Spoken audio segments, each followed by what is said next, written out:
자, 오늘은 위성통신 업계의 한 핵심 플레이어죠. 인텔리안테크에 대한 이야기입니다. 이 회사가 어떻게 정말 극적인 반전을 이뤄냈는지 그 놀라운 스토리를 지금부터 함께 파헤쳐 보겠습니다. 자, 이 숫자 먼저 보시죠. 199억 원. 이게 뭐냐면요. 2025년 4분기에 인텔리안테크가 기록한 영업이익입니다. 정말 놀라운 숫자죠. 창사 이래 분기 최대 실적이었으니까요. 그런데 진짜 놀라운 건 바로 이겁니다. 불과 1년 전 똑같은 분기 실적이 어땠냐? 바로 53억 원 영업 손실이었습니다.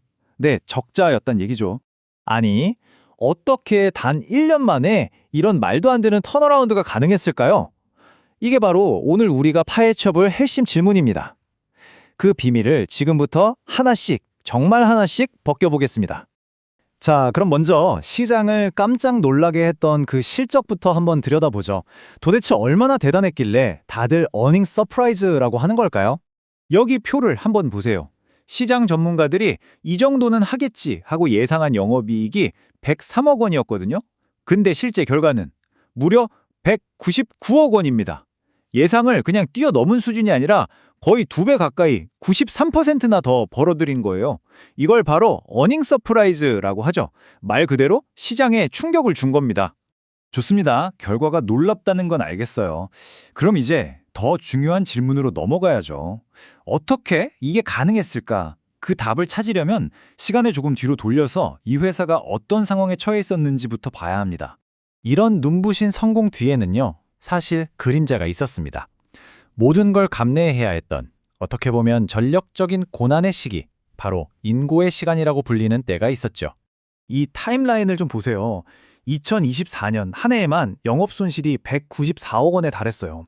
시장 상황도 안 좋았고요. 보통 이런 상황이면 허리띠를 졸라매잖아요. 근데 인텔리안테크는 정반대의 선택을 합니다. 오히려 차세대 제품을 위한 연구개발, 즉 R&D 투자를 확 늘려버리죠. 이건 정말 과감한 승부수였어요. 당장의 손실을 감수하고 미래의 전부를 베팅한 겁니다. 그리고 바로 이 지점에서 한 증권사 보고서의 이 문장이 모든 걸 설명해 줍니다. 필연적인 인고의 시간이었다. 그러니까 분석가들은 이걸 단순한 실패나 부진으로 본 게 아니에요. 오히려 미래 시장을 완전히 장악하기 위한 꼭 필요했던 전략적인 투자 기간으로 해석한 거죠. 자, 그렇다면 인텔리안테크가 그 힘든 시간을 버티면서까지 준비했던 그 미래가 도대체 뭐였을까요? 그건 바로 위성 산업의 판도를 완전히 뒤바꿀 거대한 기술적 변화, 바로 저궤도 위성 통신 시대의 개막이었습니다. 저궤도 위성, 영어로는 LEO라고 하는데요. 아마 좀 생소하게 들리실 수도 있을 거예요. 아주 쉽게 설명해 드릴게요. 기존 위성보다 훨씬 낮은 궤도에다가요, 수천 개의 작은 위성들을 쫙 깔아놓는 겁니다. 이걸로 뭘 하냐? 전 세계 어디서든 초고속 인터넷을 끊김없이 쓰게 해주는 그런 기술이에요. 이 표를 보시면 그 차이가 한눈에 들어옵니다. 왼쪽이 옛날 방식, 오른쪽이 새로운 방식이에요. 옛날엔 크고 무거운 위성 몇 개를 저기 멀리 36,000km 상공에 띄웠어요. 그러니까 당연히 느리고 지연도 심했죠. 근데 엘리오는 작고 가벼운 위성을 수천 개나 아주 가까운 550km 궤도에 띄우는 겁니다. 결과는 훨씬 빠르고 안정적이고, 이건 뭐 시장의 룰 자체를 바꾸는 완전한 게임 체인저였던 거죠. 자, 그럼 이제부터가 진짜 재밌어집니다. 이 거대한 저궤도 위성이라는 파도가 몰려올 때 인텔리안테크는 어떻게 그 파도에 올라타서 멋지게 서핑을 할 수 있었을까요? 그 필승 카드를 하나씩 까보겠습니다. 성공의 비결은 딱 하나가 아니었어요. 여러 개의 톱니바퀴가 정말 완벽하게 맞물려 돌아간 결과였는데요. 우선 원래 잘하던 해상용 안테나 시장이 다시 살아났고요. 동시에 이 저궤도 통신의 핵심이라고 할 수 있는 지상 게이트웨이 안테나 매출이 말 그대로 폭발했습니다.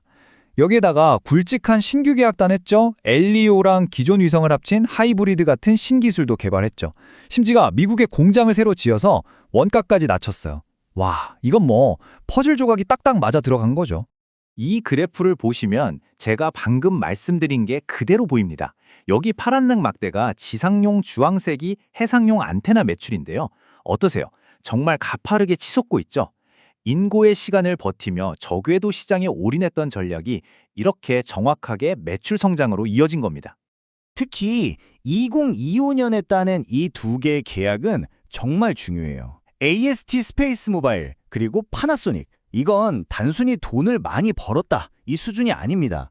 앞으로 펼쳐질 위성 휴대폰 직접 통신 시장, 그리고 비행기 안에서 인터넷을 쓰는 그 시장까지 미래의 핵심 먹거리 시장에 깃발을 제대로 꽂았다는 의미거든요. 네, 지금까지는 이미 일어난 성공에 대한 이야기였죠. 하지만 더 놀라운 건 시장 분석가들이 이건 그냥 시작일 뿐이다 라고 말한다는 겁니다. 도대체 왜 그렇게까지 인텔리안테크의 미래를 밝게 보는 걸까요? 바로 이 차트 때문입니다. 퀀텀 점프, 즉 양자 도약이라는 말이 왜 나왔는지 한눈에 보여주죠. 2024년에 마이너스 194억, 땅을 파고 들어갔던 실적이 불과 2년 뒤인 2026년에는 플러스 391억 원으로 예상됩니다. 이건 뭐 거의 수직 상승이죠. 바닥을 치고 그냥 로켓처럼 솟구치는 겁니다. 한 증권사 보고서에 이런 말이 나옵니다. 이제는 업종 리레이팅을 즐길 때. 여기서 리레이팅이라는 말이 좀 어려울 수 있는데 쉽게 말해 급이 달라졌다는 뜻이에요. 시장이 이제 인텔리안테크라는 회사뿐만 아니라 이 회사가 속한 우주산업 전체의 가치를 아예 새롭게 훨씬 더 높게 매기기 시작했다는 거죠. 이제는 이 거대한 흐름을 제대로 즐길 시간이라는 겁니다. 자, 이제 마지막으로 한 걸음 더 나아가 보죠. 인텔리안테크의 이 놀라운 이야기가 우리가 맞이하고 있는 이 뉴 스페이스, 즉 새로운 우주 경제 시대에 던지는 메시지는 과연 무엇일까요? 옛날에 미국에서 골드러시가 있었을 때 진짜 돈방석에 앉은 사람들은 금을 캐던 광부들이 아니었대요. 오히려 그 광부들한테 청바지나 곡괭이 같은 장비를 팔았던 사람들이었죠. 인텔리안테크의 사례를 보면서 딱 이 이야기가 떠오르지 않으세요? 지금 펼쳐지는 새로운 우주 경쟁, 이 스페이스 골드러시에서 진짜 승자는 과연 누구일까요? 화려하게 로켓을 쏘아 올리는 회사일까요? 아니면 묵묵히 그 로켓과 위성, 그리고 지상의 우리를 연결해주는 핵심 장비를 만드는 회사일까요? 여러분은 어떻게 생각하시나요?